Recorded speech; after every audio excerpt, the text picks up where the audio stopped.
Tim Brando, Fox Sports, with us on 360. There you go. How you doing, man? I'm great. Good to be with you, fellas. It's been a while. It's been a minute. It has been a while, and obviously with some of the reporting, Ross Dellinger among others, in the last couple of days, the SEC Big Ten had their powwow. You have college football meetings coming up on the 25th. And we've discussed this, Tim, about how those who have it want more of it. That's not a surprise. What was your reaction to some of these? We want 4 automatic qualifiers moving forward.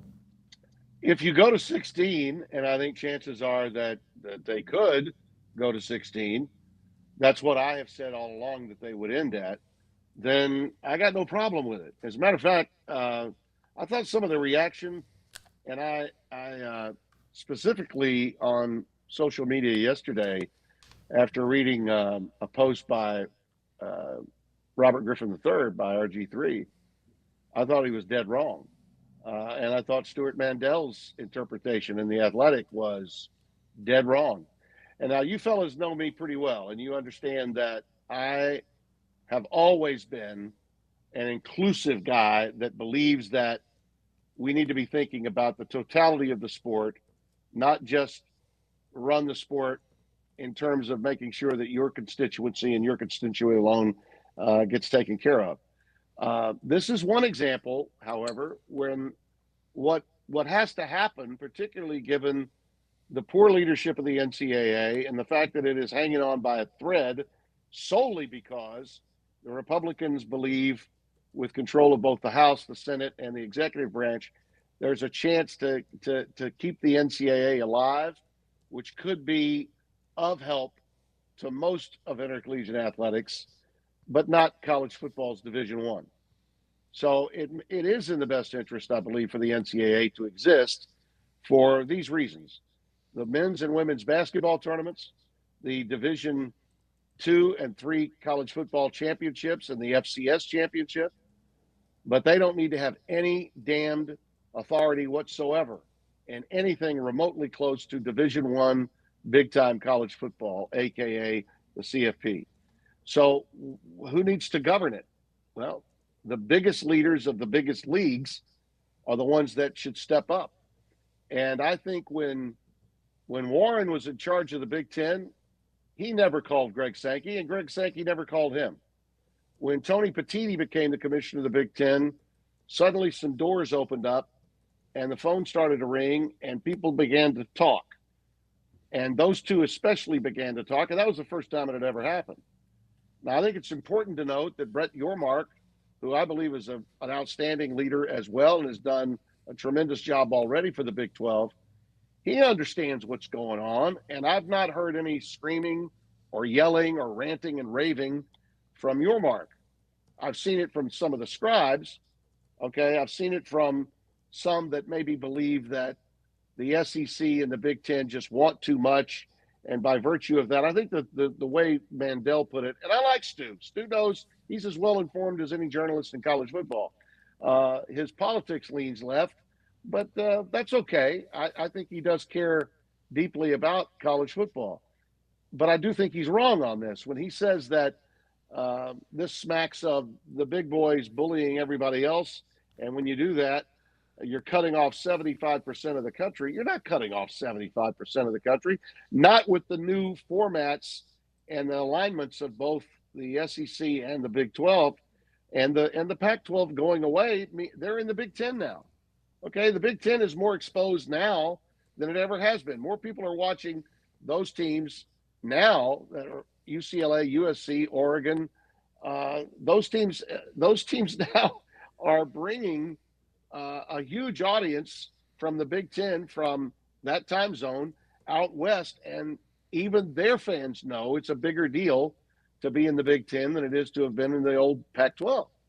So this notion that you're cutting off 75% of the country by having the SEC and the Big Ten get the lion's share of bids in what would be a 14 or a 16-team format is just fool's errand in my mind.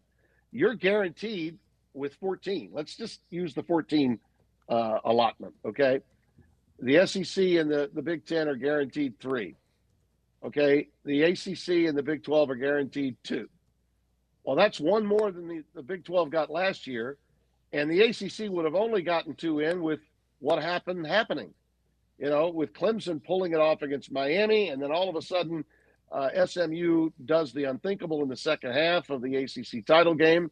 They deservedly got a second team in. I had no problem with it then, no problem saying it again now, even despite the fact that they were blown out in Happy Valley in the opening round. We're going to guarantee 2 spots for those 2 leagues. That should be considered a good thing for the future of both those conferences. And for the group of 5, being guaranteed the 1 spot and another at large, that takes care of Notre Dame most years.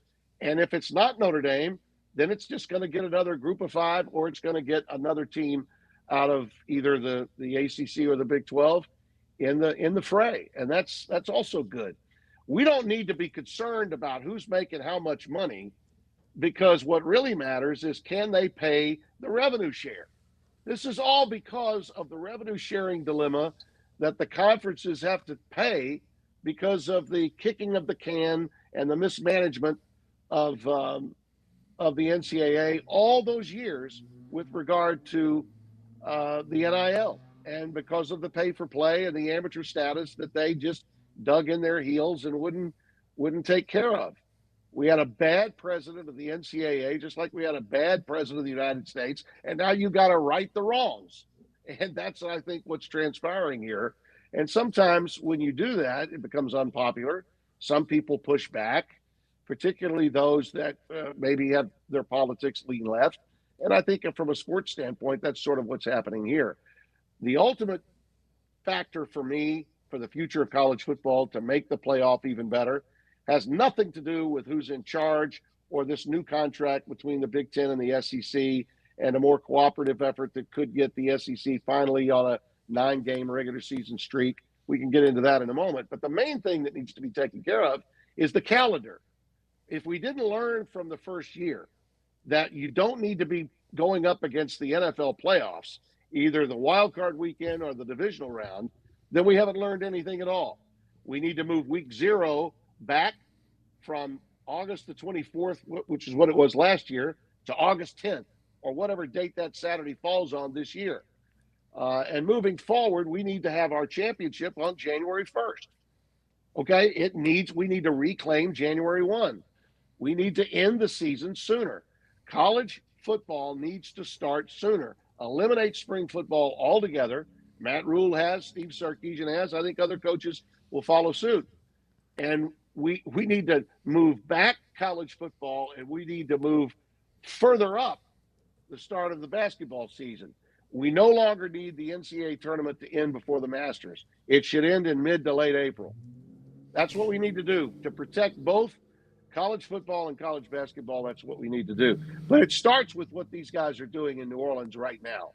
These discussions are taking place in New Orleans now, and they're big-time discussions, and I think they're for the ultimate good of college football. Not just the 2 constituencies, but all of college football. I mean, Tim, I'll just throw away the fact that now the branding of March Madness will just be totally wrecked.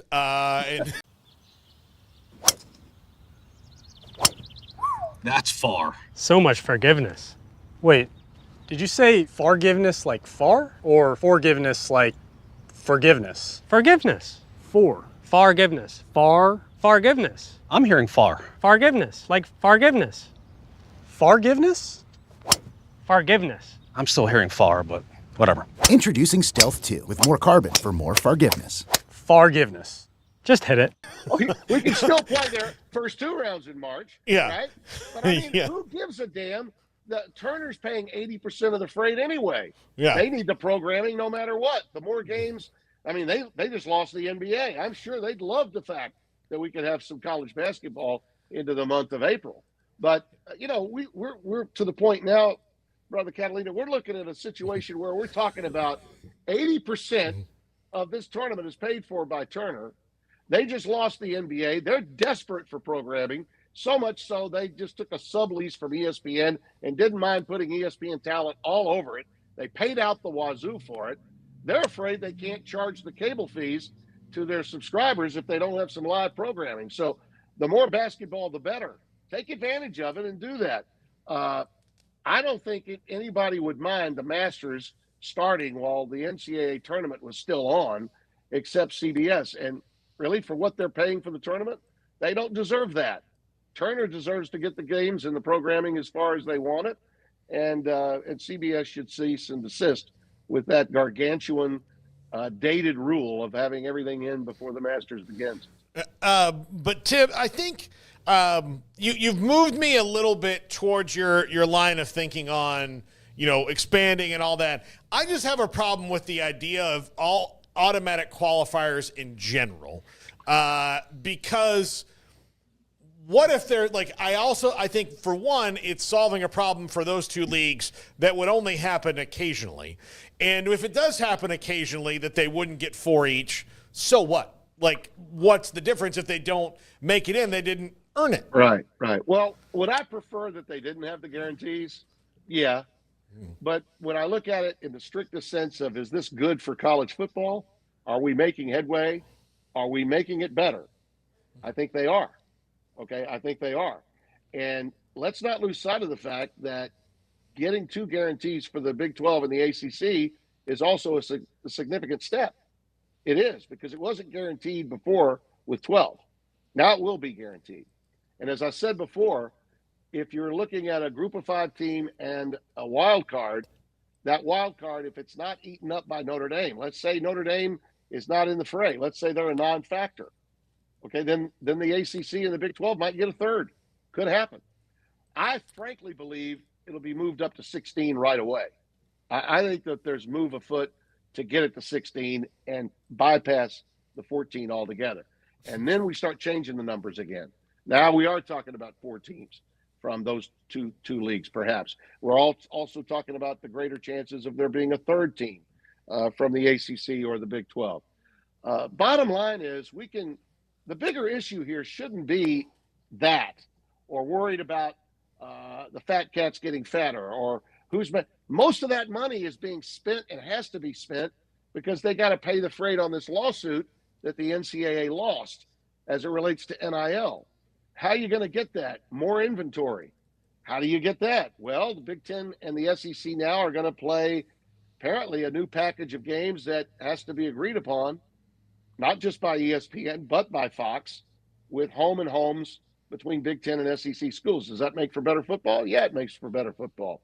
Are we going to see better games that might include some games involving the Big 12 or the ACC and those conferences? Yeah, I think the chances exist for that to happen. To me, that's all good. That's all good for the game. This is just not one of those times when I'm going to take on the big guys and say you're screwing the little guys, because I think the little guys have more to gain than they had to lose. If the images and impressions are such, and the writers are doing this to you, okay, the writers are responsible for this. I was listening to, and I really get a kick out of the Yahoo guys. I think they do the best job of covering this and covering college football. Between Dellinger, Wetzel, and Forty, they do the best job of covering it. And I think for the most part, they're accurate. But they were talking a little bit about Ohio State and Texas, and they were contemplating on their pod about, well, that's a game that's definitely a primetime game. And I was like, well, not really. If you look at it more closely, that game is slated to be played in Columbus, which would make it a Fox game at noon. Okay. So, so you have to understand some of these things from a television standpoint. And even those guys who I think are fair and on top of it, sometimes there are slip-ups here. This narrative that some are trying to build, that these criminals from the big networks, Fox and ESPN, are destroying college football, that is just a line of garbage. And that is absolute garbage. What have those two companies done? They've invested the most money into the sport. I mean, Fox, with their new deal with the Big Ten, gave up games that they once controlled and kept CBS and NBC in the fray in college football. So we have more carriers of the regular season. Do I wish we did the same thing with the postseason? Do I wish we had all the networks involved in the college football playoff? Yeah, I do. I wish that had happened. But that deal that they made, that ESPN pledged to pay, which was an absurd amount of money, keeps them from really making money and making a profit. So much so that they subleased 2 games to Turner, who just started covering college football in the Mountain West and a few ACC games here and there last year. No one knew where to find those games in the opening round. And why did ESPN put those games there? Because they didn't want to see the ratings plummet on their own network by putting those games on opposite the NFL. So they conveniently put those games in a position where they'd be harder to find, and they would be getting ratings that were poorer than ESPN's going into that time slot. We need to improve that. They need to be concentrating on maximizing viewership and giving the college football fan a New Year's Day that they would love, and giving a college football fan the front page, okay, and more concentration on their sport by all of the networks, and they can do that. We already found out last year with the 12 team that ratings in late October and November were through the roof for everybody. Why? Because there were more teams involved. There was more access. So overall, I thought we saw a very successful first year in that sample size. But we should learn from that sample size, and the primary thing they need to do is move the calendar back and make sure that we get college football taken care of before the NFL playoffs continue to take more. And by the way, they want more regular season games now. The Players Association is saying no to it, but eventually the NFL is going to get what it wants, and they'll play 18. They're going to take away another week if you don't watch out. So college football has got to make the adjustment. It's not going to be on the NFL. College football has to understand its place and not try to go up against the sacred cow. Even ESPN, who paid that absurd amount of money, still gave more time to the NFL than it did to college during the playoff period. That's on them, okay? So you have to understand that and finish college football before the NFL playoffs get rolling. So, Tim, with everything you said, the understanding about the need to generate money and the TV networks and everything, there is the I guess topic going around about these play-in tournaments now for conferences, and having, I guess, your conference championship game and then having these two other games and a play-in to see who can get in the playoff. And there's a lot of details that aren't very clear right now on how exactly this would work. If it's sudden death or if it's you lose and you still have a chance as like the fifth seed that made this thing. But what are your thoughts on conferences now moving potentially away from just the championship game format to now having this mini tournament of sorts, a playoff for the playoff almost in some ways? Well, again, what does that do? It forces the rewriting of contracts. Yep. That's what it forces. It forces the rewriting of contracts. And listen, I'm going to tell you that I can't speak for anyone at the company I work for, but I'll only tell you, knowing the history of television the way I do, when you start rewriting contracts or you start talking about changing contracts that have been agreed upon verbally but have not been signed yet, which is what we're dealing with here. And that's what these conversations and this powwow in New Orleans is all about. Then you begin the discussion about, okay, well, how do we best go about this? How do we conform to getting the calendar to work for us and to give these teams that feel like they don't have as much access greater access? And I think that's where that comes from, is that they want to see the possibility of creating more important games that bring juice to television and require big-time fans of these colleges a chance to think that they have a chance, that they still are in the hunt, that there's a possibility for them too to have their big day. I thought we saw that big time last year with Arizona State, and anything that we could do to allow for programs and opportunities like the one Arizona State had last year, and even last year. Let's think about this, okay, fellas? I mean, how demeaning was it to have guys like Desmond Howard on game day saying, why are we even talking about Arizona State? Which he said, okay, well, you got to talk about everybody because everybody's got a better chance, a greater opportunity. And if we're creating these tournaments to decide who gets where, then that just adds more juice. And I think the American college football fan is no different than anybody else. Put more on a game, more riding on a game.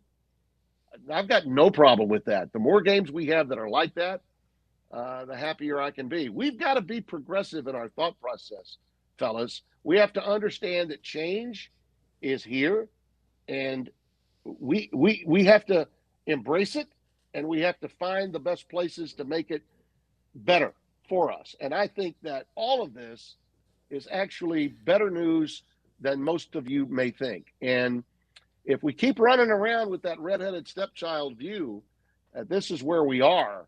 And oh my God, it's just the Big Ten and the SEC snubbing their nose and rubbing salt in our wounds. We're not going to get anywhere. We got to have the leaders leading.